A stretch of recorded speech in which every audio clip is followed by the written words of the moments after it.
Imagine the United States in the 1850s, a young nation, full of ambition, full of contradictions. Its cities in the north were buzzing with factories, shipping, and the arrival of new immigrants every day. Its south was a land of plantations and cotton fields, where nearly 4 million enslaved African Americans labored from sunup to sundown, their sweat and blood fueling a booming global economy. America was expanding rapidly, pushing westward, adding new territories, laying railroads, and dreaming of greatness, but underneath the promise of growth, the country was unraveling. For decades, the country had been locked in a bitter argument over slavery. Every time new land was added to the Union, the same question threatened to tear the country apart: would slavery be allowed there, or would it be banned? The Missouri Compromise had been the first attempt to keep peace, carefully balancing free and slave states.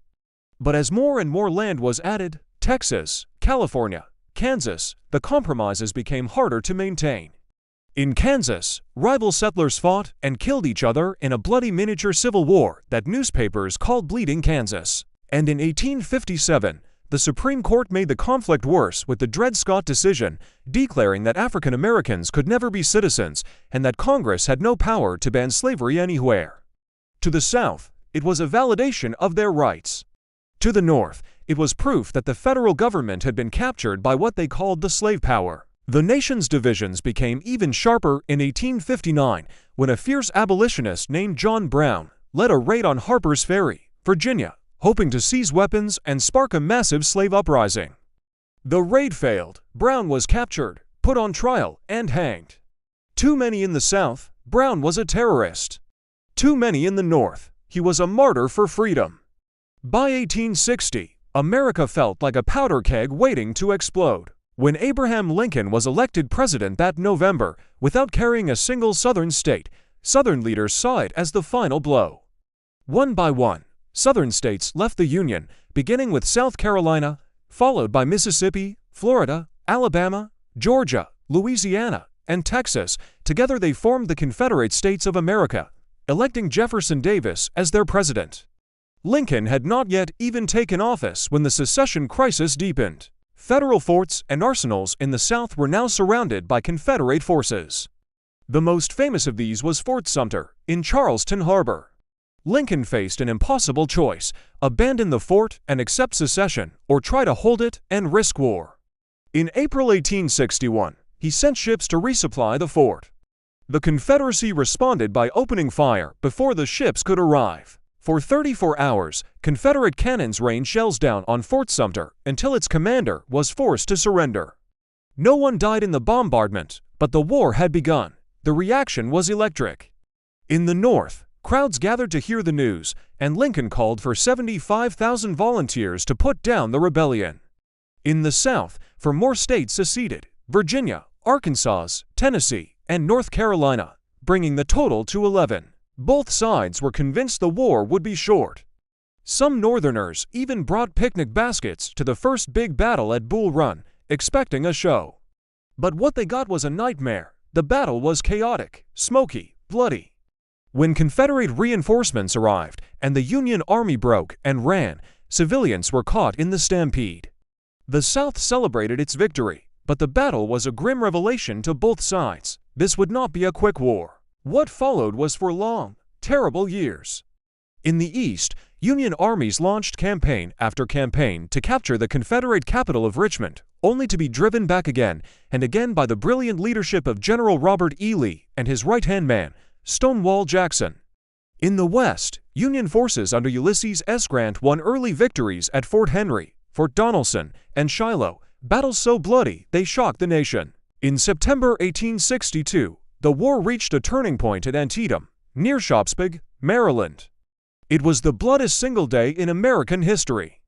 The fighting raged across cornfields, farmhouses, and sunken roads. When night fell, more than 20,000 men were dead, wounded, or missing. The battle was technically a draw, but Lee's army was forced to retreat back to Virginia. Lincoln seized the moment to issue the Emancipation Proclamation, declaring that all enslaved people in Confederate-held territory were now free. The war was no longer just about saving the Union, it was about ending slavery. This shifted the world's view of the war and kept Britain and France from recognizing the Confederacy. The next year saw two of the most crucial Union victories of the war. At Gettysburg, in Pennsylvania, Lee made a desperate gamble to invade the North. For 3 days, the battle raged. On the final day, Confederate troops made a massive frontal assault, known as Pickett's Charge, and were cut down by the thousands. Lee's army retreated, and the Confederacy would never again threaten Northern soil. At nearly the same time, Grant captured Vicksburg on the Mississippi River after a long siege, cutting the Confederacy in two. But the war was far from over. In 1864, Grant took command of all Union armies and began a relentless campaign to grind down Lee's forces. The fighting was brutal: the Wilderness, Spotsylvania, Cold Harbor, battles that left the countryside littered with bodies. In the West, General William Tecumseh Sherman captured Atlanta and then began his famous march to the sea, destroying railroads, factories, and farms, determined to break the South's will to fight. By the spring of 1865, the Confederacy was collapsing. Richmond fell to Union forces, and Lee's army was surrounded. On April 9th, at Appomattox Courthouse, Lee met Grant and surrendered. Grant offered generous terms, allowing Confederate soldiers to return home with their horses and dignity. The war was over, but just days later, tragedy struck. President Lincoln was assassinated in Ford's Theater by John Wilkes Booth, plunging the nation into grief. The country mourned as Lincoln's funeral train made its slow journey back to Springfield, Illinois. People lined the tracks by the thousands, weeping, saluting, silently standing in respect. The Civil War had preserved the Union and ended slavery, but at a terrible cost: more than 600,000 dead, countless more wounded, cities burned, families shattered. And though the war was over, its consequences were just beginning.